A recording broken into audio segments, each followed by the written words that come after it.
Hello বন্ধুরা, কেমন আছেন সবাই? আশা করি সবাই ভালো আছেন। আরেকটা নতুন ভিডিওতে আপনাকে স্বাগতম। বন্ধুরা, আমরা প্রতিদিন একটি করে ভিডিও আপলোড করে থাকি আপনাদের অ্যাডোবি ইলাস্ট্রেটর অথবা অ্যাডোবি ফটোশপ নিয়ে। আপনি যদি আমার চ্যানেলে নতুন হয়ে থাকেন, আপনি অবশ্যই চ্যানেলটি সাবস্ক্রাইব করবেন এবং পাশে থাকা বেল আইকনটি বাজিয়ে দিবেন আমাদের পরবর্তী ভিডিও পাওয়ার জন্য। ওকে বন্ধুরা, আজকে আমরা দেখবো যে আমাদের অ্যাডোবি ইলাস্ট্রেটর থেকে কিভাবে আমরা আজকে যে আমাদের টেক্সট, যে আমাদের টেক্সট বলতে আপনার নাম, ঠিকানা, যে আপনি যেটাই বলেন সেটা আপনারা বিভিন্ন রকম স্টাইল করতে পারবেন। আসলে এটা আপনি অ্যাডোবি ইলাস্ট্রেটরে আপনি কিভাবে করতে পারবেন সম্পূর্ণভাবে দেখাবো। ওকে বন্ধুরা, দেখতে থাকুন আমাদের এই ভিডিওটি। ওকে বন্ধুরা, আমরা সিম্পলি এখন দেখছেন যে আমাদের যে অ্যাডোবি ইলাস্ট্রেটর CS11 যে ভার্সনটার আছে, সেই ভার্সনটা আমি সিম্পলি আমরা ওপেন করে নিয়েছি এবং এখানে একটি A4 সাইজের একটি পেজ নিয়ে নিয়েছি।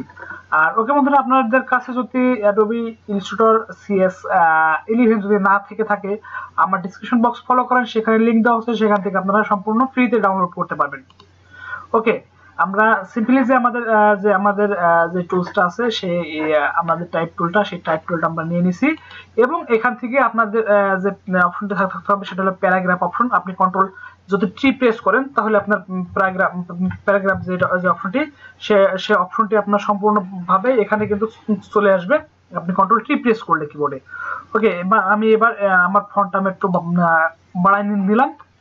ওকে, বাড়াই নেওয়ার পরে এখান থেকে আপনি এখানে আসলাম এবং এখান থেকে আসার পরে আমি যেহেতু গ্রাডিয়ান টুলটা আমি কাজকে একটু দেখাবো, সেহেতু আপনার এখান থেকেও যদি গ্রাডিয়ান টুলটা না থাকে অবশ্যই আপনি এখান থেকে এসে আপনার যে গ্রাডিয়ান্টের যে টুলটা আছে, আপনি সেই টুলটা আপনি ইউজ করতে পারবেন এবং কিবোর্ডে F9 প্রেস করলে আপনি কিন্তু সেই অপশনটি এখানে কিন্তু চলে আসবে। ওকে বন্ধুরা, আমি এবার আমি একটু এডিট করে দেখাই আপনার টেক্সটটি কিভাবে। ওকে, আমি আপনার নামটি আপনি অথবা আপনার যে কোনো টেক্সটে আপনি আপনার টাইপ করে নিন। ওকে, আমি এটাকে টাইপ করে দিলাম এবং এটাকে আমি একটু আগায় নিলাম। ওকে, এবং লেখাটাকে আমি একটু বোল্ড করে দেব। আমি হালকা করে একটু বোল্ড করে দিলাম এবং এখান থেকে আপনি এটাকে আপনাকে এটাকে অবজেক্ট করতে হবে, সেটা হলো ক্রিয়েট আউটলাইন। এই ক্রিয়েট আউটলাইন টাইপ টুলে যে ক্রিয়েট আউটলাইন করলে আপনার এটা কিন্তু এই ফন্টটি এবার আপনার এই যে ফন্টের উপরে আমি সম্পূর্ণভাবে কাজ করব, আপনিও এটা করে নেবেন। ওকে, এই যে দেখেন এখানে কিন্তু আমাদের স্ট্রোকের উপর গ্রেডিয়েন্ট টুলটা আসছে। সেই টুলসটা কিন্তু আপনার অনেক সময় আপনার এমন থাকতে পারে, হ্যাঁ বন্ধুরা, আপনার এমন থাকতে পারে, সমস্যা হতে পারে, আপনি সেই অপশনটা নাও পেতে পারেন। তাই আপনি এই টুলসটা আনতে পারেন F9 প্রেস করে এবং এখানে দেখেন যে আপনার মনে করেন যে এই যে ডানে যে একটা আইকন আছে, সেই আইকনে ক্লিক করার পর দেখেন শো অপশন আসবে। এই শো অপশনের উপর আপনি ক্লিক করবেন, তখন দেখবেন এই অপশনগুলো আপনার পেয়ে যাবেন। ওকে, এখন আমরা দেখবো যে আমরা কি আমাদের যে ডিজাইনটা নিব, সেই ডিজাইনটা এখানে আছে রিডাল। ওকে, আমি রিডাল প্রেস করলাম। দেখেন রিডাল প্রেস করার পরে এখান থেকে দেখেন যে যেহেতু আমাদের এখানে কালার আছে দুই রকমের, এক হলো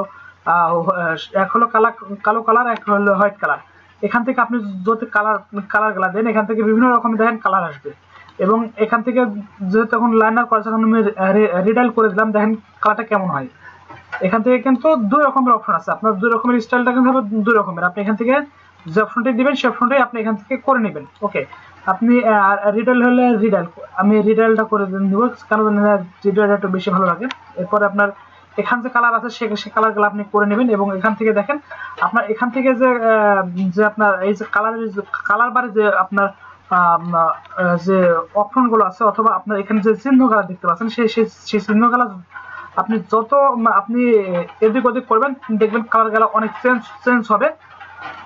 ওকে ওকে ওকে, এভাবে আপনি আপনার কাজগুলো করে নেবেন। ওকে বন্ধুরা, আজকে এ পর্যন্তই। এই ভিডিওর কিছু আপনি বলতে না পারেন অবশ্যই কমেন্ট করবেন এবং আমি আপনাদের লাইভ সাপোর্ট দিয়ে হেল্প করতে পারি। ওকে বন্ধুরা, আজকে এ পর্যন্তই, দেখা হবে অন্য কোনো ভিডিওতে। Bye bye, tata.